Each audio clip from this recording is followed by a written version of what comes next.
Hello friends and welcome back to our channel. तो friends, आज मैं लेकर आई हूँ बीबीएम के यू सेमेस्टर 2 माइनर सोशियोलॉजी के इम्पोर्टेंट क्वेश्चंस। ये देखिए, यहाँ पर सोशियोलॉजी का सिलेबस दिया हुआ है। टोटल 4 यूनिट हमें पढ़ने हैं।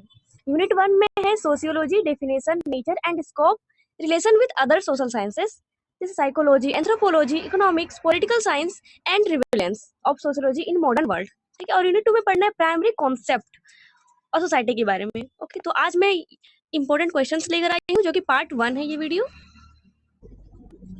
तो ये देखिए कुछ इंपॉर्टेंट क्वेश्चंस। तो यूनिट 1 में हमें पढ़ना है सोशियोलॉजी का definition, nature, scope and relation with other social sciences. तो क्वेश्चन नंबर 1 है define sociology and discuss its nature. ठीक है, यानी सोशियोलॉजी क्या होता है। तो देखिए, टर्म सोशियोलॉजी वाज डिराइव्ड, देखिए, first coined by the Auguste Comte in 1798। ठीक है, द फादर ऑफ सोशियोलॉजी। तो फादर ऑफ सोशियोलॉजी कौन है? ऑगस्ट कॉमेट है। It is the sympathetic study of human society and social behaviour. तो sociology क्या है? सोशियोलॉजी एक स्टडी है ह्यूमन सोसाइटी का और सोशल बिहेवियर का। ठीक है, सोशियोलॉजी को ही हिंदी में हम लोग बोलते हैं सामाजिक शास्त्र। इनका जो डेफिनेशन है वो ऑगस्ट कॉमेट ने दिया था। Sociology is the science of society and social phenomena. तो नेचर क्या है सोशियोलॉजी का? Sociology is a social science. Sociology is a categorical science भी है। ठीक है, यानी कि it describe that what is happening, not what ought to happen, है ना। ये भी डिस्क्राइब करता है कि क्या होने वाला है समाज में और क्या नहीं हो रहा है। Sociology is a pure science. It studies society for knowledge, not the policy.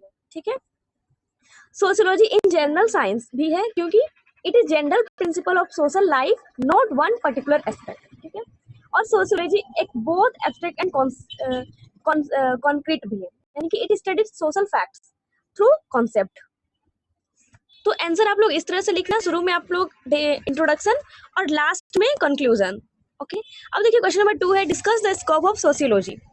Sociology का क्या क्या स्कोप है हमारे पास। तो देखिए, the scope of sociology means the range of subject and areas with sociology studies. ठीक है, there are main 2 schools of thought, एक है फॉर्मल स्कूल और एक है सिंथेटिक स्कूल।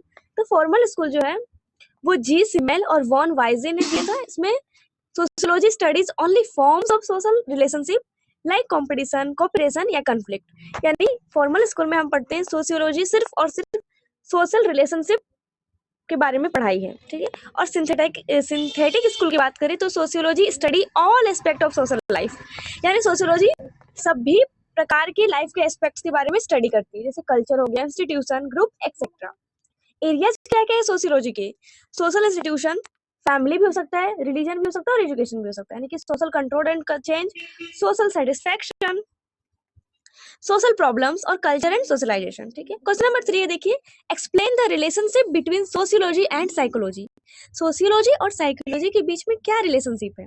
तो both sociology and psychology study human behaviour but from different perspective. ठीक है, यानी कि देखिए दोनों सोशियोलॉजी में भी और साइकोलॉजी में भी, दोनों में हम लोग ह्यूमन बिहेवियर के बारे में पढ़ते हैं बट अलग तरह से, है ना। तो sociology group of behaviour and society as a whole, यानी सोशियोलॉजी में बिहेवियर के बारे में तो पढ़ते हैं बट पूरे सोसाइटी के बिहेवियर के बारे में। ठीक है, लेकिन साइकोलॉजी एक किसी इंडिविजुअल पर्सन के बिहेवियर के बारे में पढ़ते हैं और उसके मेंटल प्रोसेस के बारे में जानते हैं। ठीक है, जबकि सोशियोलॉजी पूरे समाज के बारे में। और देखिए रिलेशन क्या है, तो social environment influences the individual mind, है ना। सोशल इन्वायरमेंट जो है सिर्फ और सिर्फ इंडिविजुअल माइंड पर प्रभाव पड़ेगा, जैसे concept like attitude, opinion, personality और motivation are common to both, है ना। दोनों में क्या है कॉमन है? पर्सनैलिटी, मोटिवेशन, एटीट्यूड और ओपिनियन।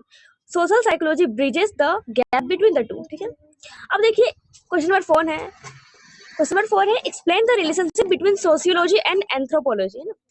सोशियोलॉजी यानी कि सामाजिक शास्त्र और एंथ्रोपोलॉजी यानी मानव शास्त्र, इन दोनों के बीच में क्या रिलेशनशिप है ये बताना है। तो देखिए, anthropology study human beings, their physical, cultural and social development.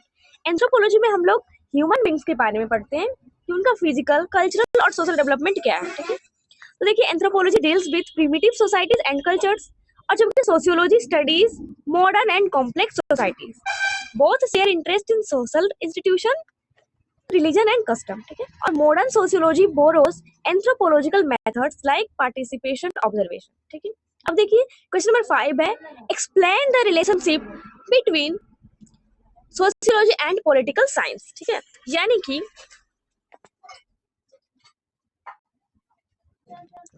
अब देखिए क्वेश्चन नंबर 5 है, explain the relationship between sociology and political science.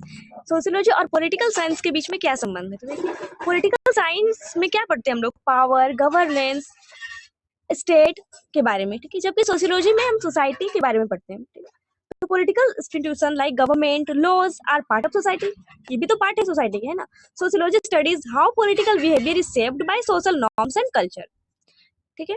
और जबकि sociology provides a social background for political analysis, है ना। तो सोशियोलॉजी सोशल बैकग्राउंड प्रोवाइड करता है पॉलिटिकल एनालिसिस के लिए, ठीक है। तो देखिए अब लास्ट में कंक्लूजन की political science and sociology are complementary, एक दूसरे की पूरक है ना। और political institution can not be understood without studying their social background. अब देखिए क्वेश्चन नंबर 6 है, discuss the relevance of sociology in the modern world, है ना। यानी कि सोशियोलॉजी का क्या जरूरत है मॉडर्न वर्ल्ड में? तो modern society is a complex, changing and full challenges है। Sociology helps us understand and solve this issues, ठीक है। जो मॉडर्न सोसाइटी है वो बहुत ही कॉम्प्लेक्स है, चेंजिंग है और बहुत इसमें चैलेंजेस है। तो सोशियोलॉजी हमें हेल्प करता है उसको समझने में और इश्यूज को सॉल्व करने में, ठीक है। अब देखिए तो it helps in social planning and development, aids in understanding social problems like crime, unemployment, gender inequality, ये सब को समझने में मदद करता है। Contribute to policy making and nation building, promotes tolerance and social harmony in multicultural societies, useful in fields like education, business, politics and health, ठीक है। और लास्ट में कंक्लूजन।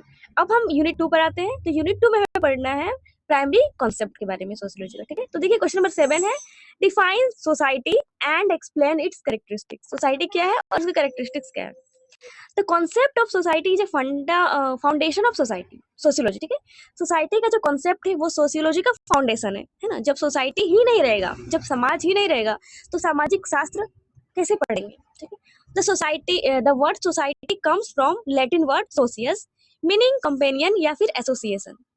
तो सोसाइटी को एक लैटिन वर्ड से लिया गया है जिसका मतलब होता है एसोसिएशन, है ना, यानी कि जुड़ाव। एक दूसरे से क्या जुड़ाव है इंसान का, किसी भी इंडिविजुअल का एक दूसरे से क्या जुड़ाव है, तो उसको हम लोग बोलते हैं एसोसिएशन। सोसाइटी में be understood as a web of social relationship among individuals, है ना। वेब यानी कि जाल, तो एक दूसरे सोशल रिलेशनशिप का जाल है, ठीक है। Every individual lives, grows and acts within a society that provides structure and order of human life, ठीक है। तो according to मैकलवर एंड पेज, उनके अनुसार society is the system of human relationship. It is not merely a collection of individual but network of mutual relationship that bind people together. यानी कि सिर्फ ये collection of individual नहीं है, ये एक नेटवर्क है म्यूचुअल रिलेशनशिप का जो कि लोगों को आपस में जोड़ता है, ठीक है। मेन कैरेक्टरिस्टिक्स क्या है सोसाइटी का? ग्रुप ऑफ पीपल, है ना, कि इसमें ग्रुप ऑफ पीपल रहेंगे, ठीक है। और उसके बाद देखिए सोशल रिलेशनशिप, एक दूसरे से रिलेशनशिप होगा।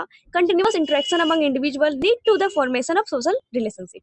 उसके बाद कॉमन कल्चर शेयर करेंगे, ऑर्गेनाइजेशन एंड स्ट्रक्चर रहेगा इसमें, और इंटरडिपेंडेंस रहेगा, यानी एक दूसरे पर अपनी जरूरतें पूरे करने के लिए निर्भर रहेंगे, ठीक है। कंटिन्यूटी हो सकती है, यानी कि society continues over generations through transmit of culture, social values and parents to children.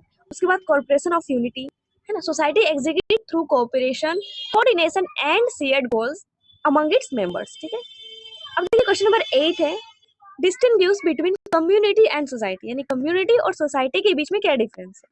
तो देखिए community and society are often use interchangeably but in sociology they represent distinct concept, है ना, दोनों अलग अलग कॉन्सेप्ट है। Both are forms of social organisation but they differ in size, intimacy and the type of relationship among members, ठीक है।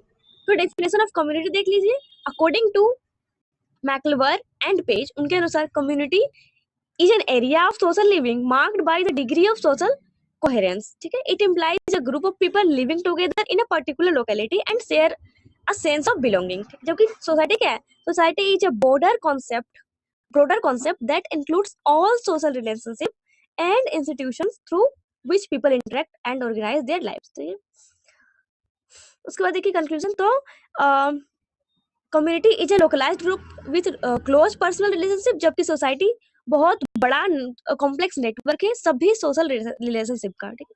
अब question number 9 है, explain the meaning and features of social institution. तो देखिए पहले इंट्रोडक्शन लिखेंगे answer के starting में। तो social institutions are organised system of social relationship that perform important functions for the stability and survival of society.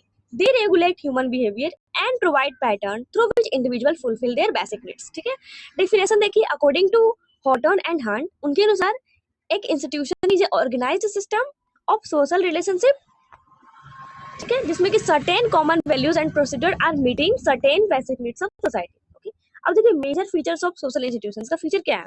तो organised pattern of behaviour, fulfillment of basic needs, stability and continuity, norms and values, roles and statuses, social control, cultural transmission, interdependence। ठीक है, और last में इस तरह से conclusion लिख देंगे। अब देखिए क्वेश्चन नंबर 10 है, explain the concept of folkways, mores and custom. यानी फोल्कवेज क्या है, मोर्स क्या है और कस्टम्स क्या है। तो देखिए कस्टम यानी कि जो रीति हो गई, ठीक है, फोकवेज यानी कि हम लोकाचार कह सकते हैं, ठीक है, और ये जो मोर है वो मोरल इथिक्स, ठीक है, हमारे नैतिकाचार, ठीक है। तो देखिए फोकवेज क्या है, फोकवेज का मतलब होता है ordinary conventions that everyday habits of life that people follow automatically without deep significance. यानी कि एक सिंपल प्रैक्टिस है जिसको कि लोग जो है रोज फॉलो करते हैं, ठीक है, लोकाचार जिसे कहते हैं, ठीक है, जैसे कि ग्रीटिंग एल्डर्स, यानी हमने किसी बड़े को देखा तो उनको ग्रीट किया, उसके बाद हम लोग पोलाइट लैंग्वेज का यूज करेंगे दूसरों से बात करने के लिए, तो ये सब है लोकाचार में आता है, यानी कि फोल्कवेज में आता है, ठीक है। तो इनका अगर हम तोड़ेंगे तो इनको देखिए आप क्या लिखा, the violation does not result in severe punishment but may lead to social disapproval, ठीक है, यानी कि अगर हमने इनका उल्लंघन किया तो हमें कोई बड़ा पनिशमेंट तो नहीं मिलेगा कानूनी तौर पर, बस हाँ सोशल तौर पर ये बुरी बात है, ठीक है। अब देखिए मोर्स, यानी कि मोर यानी नैतिकाचार, तो इसका मतलब क्या होता है, mores are norms that carry a strong moral value. ये स्ट्रॉन्ग मोरल वैल्यूज होता है, consideration essential for the welfare of group, और ये बहुत ही जरूरी है किसी भी ग्रुप के लिए, ठीक है। जैसे कि हम एक दूसरे ह्यूमन का रिस्पेक्ट करें, ऑनेस्टी ईमानदारी हो, और हम चोरी ना करें, ये सब, ठीक है, और एडल्ट्री, ठीक है। तो और ये सब जब हम इनका उल्लंघन करेंगे तो इन कानूनी तौर पर हमें सजा भी मिल सकती है, ठीक है। अब देखिए कस्टम्स, कस्टम क्या है, रीति रिवाज हमारे जो है, custom are long stabilised social practices that are transmitted from generation to generation, है ना, जो भी रीति रिवाज है वो जनरेशन से जनरेशन ट्रांसमिट होते रहते हैं, जैसे कि मैरिज रिचुअल्स हो गए, फेस्टिवल्स हो गए, अंतिम संस्कार की रीति रिवाज यानी कि फनरल राइट्स और ड्रेस कोड्स हो गए, तो ये सब, ठीक है। इनकी इंपॉर्टेंस देखिए, custom provide natural continuity and social solidarity, ठीक है। तो ये रहे मोस्ट इंपोर्टेंट 10 क्वेश्चंस सोशियोलॉजी के, और ये है पार्ट 1, और पार्ट 2 भी मैं जल्द लेकर आऊंगी। मिलते हैं नेक्स्ट वीडियो में, तब तक के लिए बाय बाय, टेक केयर।